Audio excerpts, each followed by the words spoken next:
You ever have one of those moments when you're standing still, coffee in your hand, barely awake, staring at something you spent your entire life earning, and it suddenly hits you that it's about to become a battlefield? Yeah, that was me. 6:42 a.m. on a Tuesday. Calm street. Birds chirping like nothing in the world was wrong.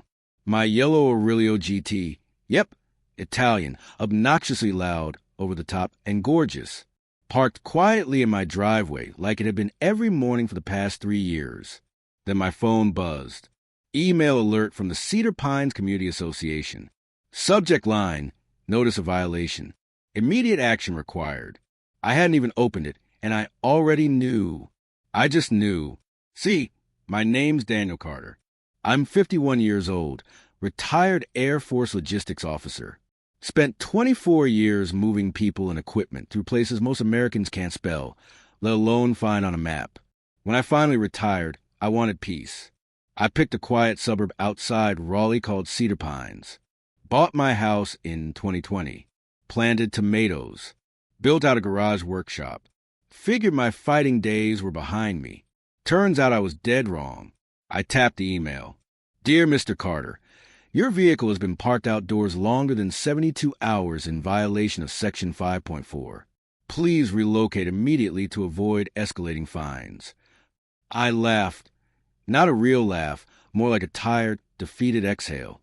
Because my driveway is on my property, inside my lot line, on land I pay taxes for. So I replied calmly and respectfully, Hey, just a heads up, this is my private driveway. There's no restriction on that in the bylaws. Hit send. Try to forget about it. Or at least pretend to. 46 minutes later, another email. Fine increased to $400 due to noncompliance and confrontational tone. Confrontational. I hadn't even used a period. That's when it clicked. This wasn't about a car. This was about control. And the person behind it had a name, Melissa Grant, HOA president, 42 years old, divorced, one teenage son, worked as a compliance manager for the real estate firm that advised our HOA, which basically meant she thought she ran the neighborhood. Melissa ruled Cedar Pines like a private kingdom. Paint colors, mailbox designs, fence height, how long Christmas lights could stay up, which flowers were acceptable. And now, apparently, what kind of car you're allowed to own. Week 1 was emails. Constant. Passive-aggressive. Week 2, it escalated. She sent out a mass message marked urgent, talking about protecting our community image.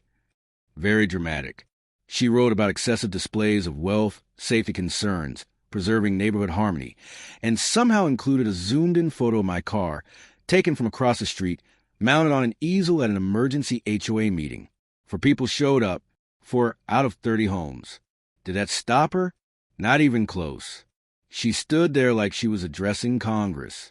We cannot allow Cedar Pines to become a playground for flashy outsiders who believe money places them above community values. Flashy outsider. I'd lived there longer than she had. I sat in the back, silent, phone recording, watching her gesture toward my car like it was leaking radiation. Week 3, she called the cops. I wish I were exaggerating. I'm in my garage, sanding a cabinet door, when I hear tires crunch on gravel. 2 patrol cars. Melissa standing behind them with her arms crossed, looking victorious. Officer Miller was professional, calm. Sir, we receive a report about an illegally parked vehicle. I handed him my registration, insurance, and deed. He checked everything, glanced at the car, then back at me. Everything checks out, Mr. Carter. Nice ride, by the way. They left. Melissa didn't. She marched up my driveway. This isn't over, Daniel. You don't get to come in here and disrupt what we've built. Disrupt with a parked car. That night, she posted in the community Facebook group. Title, Safety Alert. She claimed expensive cars attract criminals, that certain residents were putting families at risk, that suspicious wealth was a red flag. Suspicious wealth. I'd been on a military salary for 2 decades and invested like a cautious old man. But sure, the comments exploded. Some defended her. Some called her out. Some just grabbed popcorn. PM. I'm sitting in my living room reading. Lights off except for one lamp. Then I hear voices outside, teenage voices laughing. I peek through the blinds.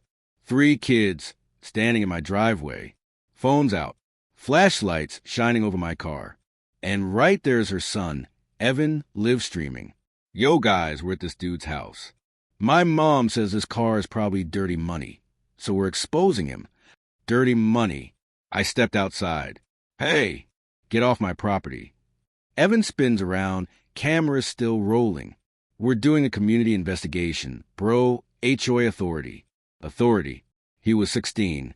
One of his friends laughs and says, yeah, prove you didn't steal it. I kept my voice steady. Leave now, or I call the police. Evan grinned. Call them. Everyone's watching. 300 viewers. Comments flying. Some cheering them on. Some begging them to leave. Some calling me a criminal. This guy doesn't belong here, Evan said, stepping closer. People like you ruin good neighborhoods. That line landed hard. I called 911. They scattered before the cops arrived, but not before Evan shouted, my mom's going to get you kicked out. What he didn't know was I'd installed security cameras the week before. Every angle, every word. Week 5, certified letter from Grant and Amp Associates Legal Group demanding $12,000 for damage to community reputation. Same day, my insurance company called. Mr. Carter, we received concerns regarding your vehicle's ownership history. She had filed a false report. Then Saturday morning rolls around. Coffee, newspaper, sunshine. I'm on my porch when Melissa walks up with Evan and a stack of papers, speaking loud enough for half the street to hear. By authority of the Cedar Pines Association, I am demanding surrender your vehicle for community remediation. Evan filming. Guys, this is it. Mom's finally shutting him down. I stood slowly. Melissa, you have zero authority to do this. She waved the papers. These are official documents. You are a threat to this community. Neighbors started stepping out. Phones raised. Porches filling. She smirked. You can give me the keys or I'll have it towed. That's when I realized she'd gone too far. She thought she'd won. Thought I was cornered. But where I come from, in the military, when someone overextends like that, it means they've just made a fatal mistake. And she had handed me everything I needed. All right, pause the story for a second. Let me talk to you like an older brother would. Sitting on the hood of his car with gas station coffee, explaining how the world actually works. What Melissa was doing wasn't just annoying HOA nonsense. It was dangerous. A homeowners association is supposed to function like a small democracy, not a private dictatorship. Rules don't appear because one person wakes up emotional on a Tuesday. They require notice, quorum, votes, documented minutes, transparency. No shortcuts. No, trust me, I'm in charge. Legally speaking, an HOA president has exactly zero authority to confiscate personal property, accuse residents of crimes, or interfere with insurance companies. The moment she made false reports, encouraged her son to harass me, and issued fake official documents, she crossed into civil and criminal territory. Now the psychological side. This part matters. This is a classic psychological trap. People like Melissa don't start out as villains. They start as organizers, competent, detail-oriented, helpful. Then they get a little authority. People listen. Rules get enforced. Slowly, control becomes their identity. Power becomes oxygen. So when someone like me shows up, independent, unbothered, financially stable, not afraid of her, it feels like a threat, not to the community, to her ego. So she reframes the story. I'm not a neighbor. I'm a danger. I'm not legal. I'm suspicious. I'm other. That's how she justifies escalation. And once someone convinces themselves they're protecting everyone, they'll break every rule to do it. The lesson here is HOA conflicts are rarely about grass, paint, or cars. They're about identity, control, and fear of losing relevance. And when you see someone bending procedure just this once, that's your warning sign, because what comes next is always worse. In my case, it was about to explode in public, right in front of the entire neighborhood. By the time November rolled around, Cedar Pines felt like a pressure cooker. You could feel it walking your dog, checking your mailbox, pulling into your driveway. People weren't waving anymore. They were watching, whispering, picking sides. Melissa announced what she called the most important HOA meeting in our community's history. Her words, flyers, emails, group posts, reminders, subject line, final decision, community standards enforcement. Very subtle. That Thursday night, the community hall parking lot was packed. I'd never seen anything like it. 28 out of 30 households showed up. Folding chairs, paper cups, phones fully charged, drama thick in the air. Melissa sat at the front table in a blazer, hair perfect, documents stacked like she was heading into court. Evan stood behind her with a tripod. Stream title, HOA War, Mom vs. Fake Rich Neighbor Live. 500 viewers. Before it even started, she stood and smiled. Good evening, neighbors. Tonight, we finally take back control of Cedar Pines. Applause from her side.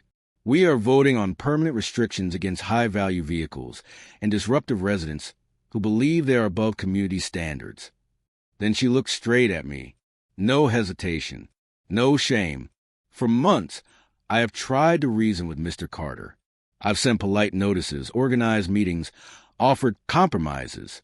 All I've received is defiance and disrespect. Defiance for parking legally. We cannot allow selfishness to destroy what we built. More applause. She was in her element, and I let her finish. Every word, every lie, because timing matters. When she finally sat down, satisfied, I stood up, slow and steady. I stood there holding a thick black folder. Before anyone votes, I said evenly, there's something you all deserve to know. People leaned forward. Then the door opened, and in walked Rachel Alvarez, my attorney, rolling a projector. Melissa's smile twitched. Just barely. My name is Daniel Carter. I continued, retired Air Force officer, 24 years of service, 3 deployments. I didn't come here to show off. I came here to live quietly. I opened the folder and pulled out a document sealed in a protective sleeve. This land, every inch of Cedar Pines, has been owned by my family since 1987. Silence. Then murmurs. What? No way. That's fake. Melissa shot to her feet. That's impossible. Redwood Management owns this community. No, I said calmly. They manage it for me. Rachel connected the laptop. Property records filled the screen. Public database. Names.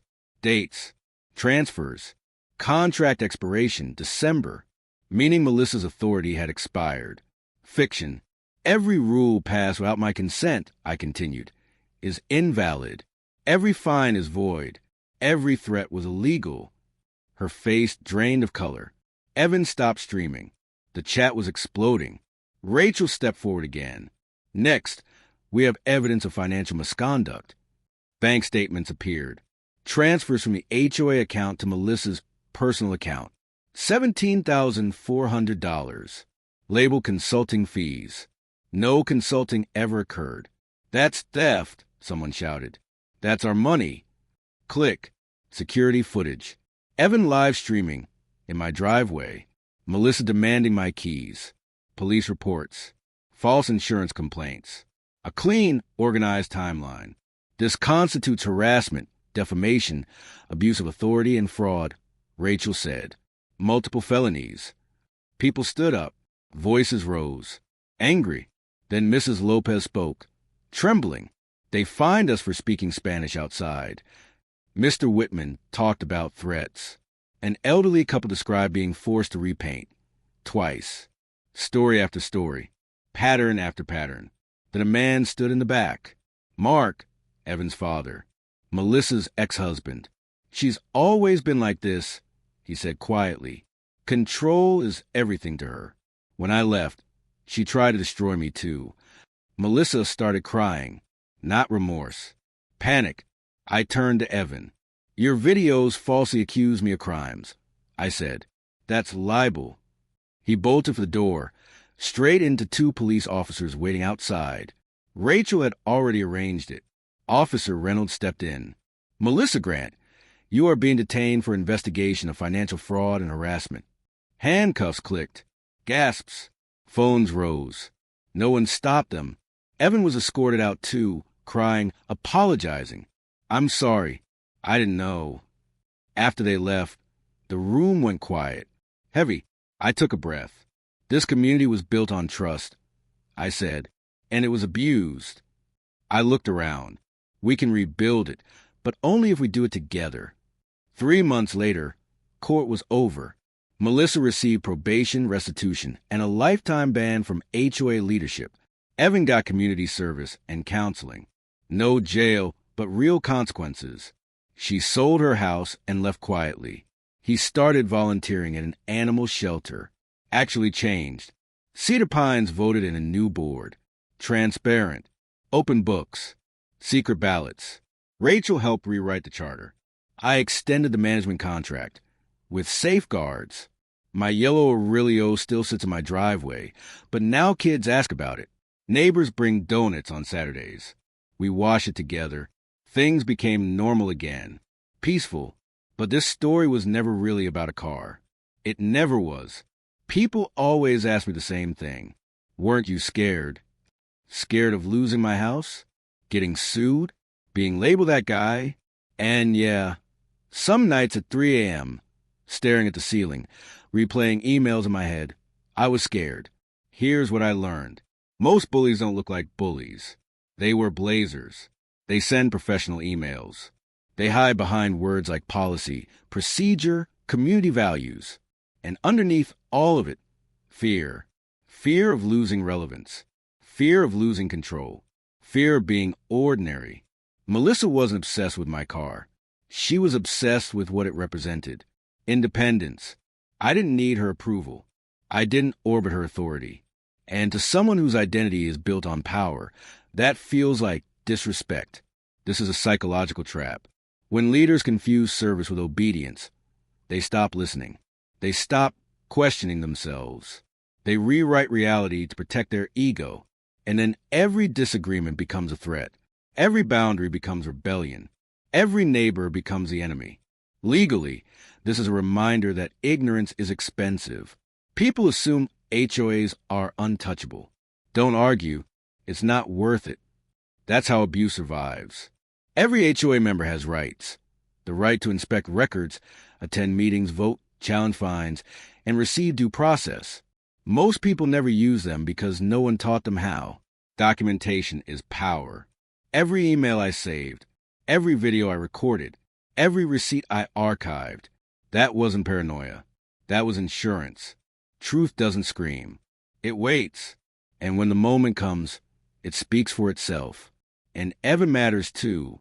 He didn't wake up one day and decide to harass a stranger. He was trained to see enemies, to perform outrage, to confuse control with virtue. He copied what he saw rewarded until reality pushed back. To his credit, he changed. Not everyone does. But some people just need consequences and guidance. So let me ask you something. Have you ever lived somewhere where one person controlled everything?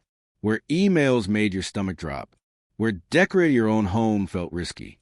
Where a community felt more like surveillance? If you have, you're not weak. You're human. Those systems are designed to exhaust you into compliance. Change doesn't come from shouting. It comes from preparation, knowledge, community. I didn't win because I was rich. I won because I was patient, because I learned the rules, because I fought rumors with facts. And neighbors, they weren't enemies. They were quiet witnesses, waiting for someone to speak first. Once I did, they followed. One voice became 20. That's how power really shifts, not in explosions, but in alignment. Today, Cedar Pines isn't perfect.